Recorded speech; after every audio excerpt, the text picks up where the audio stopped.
Welcome to Pro Wrestling History Daily Top 5.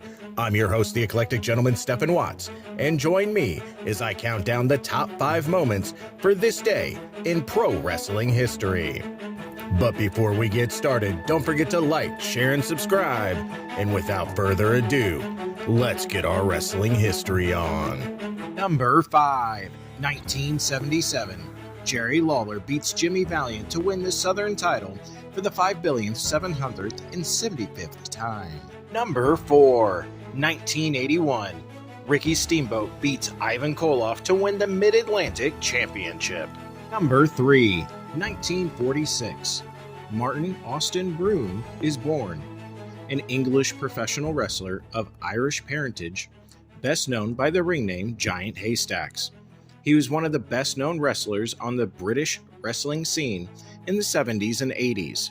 He also worked in both Canada and the United States under the name Loch Ness Monster or simply Loch Ness.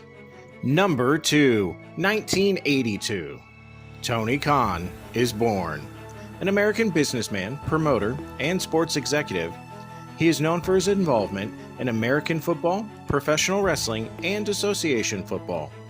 He is best known as the founder and co-owner of All Elite Wrestling, in which he holds the positions of president, chief executive, general manager, and executive producer of the promotion.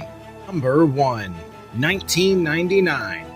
The worst pay-per-view of all time, the infamous Heroes of Wrestling pay-per-view, is held at the Casino Magic at Bay St. Louis, Mississippi.